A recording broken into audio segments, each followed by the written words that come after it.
You think, it shouldn't happen. I work with a bunch of adults. But every once in a while it does. You encounter a workplace bully.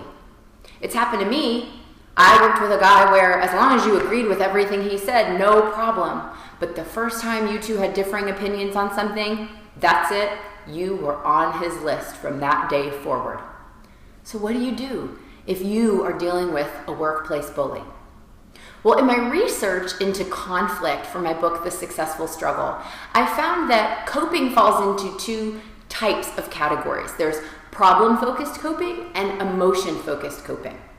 If you're dealing with a workplace bully, likely you're going to try problem-focused coping first. You're going to try to professionally find common ground in your conversations with the bully. And if that doesn't work, then you might escalate through HR and the proper channels. That's problem-focused coping. But what if the proper channels, what if HR isn't helping? Or what if those wheels are turning but they sometimes take a long time? What do you do in the meantime? That's when you need to turn to some emotion-focused coping techniques. And there's one technique above all else that can work in a situation where you're facing a workplace bully, and that is staying engaged. I know it might seem like if you're being bullied at work, you want to retreat, you want to pull back because you're being injured and hurt.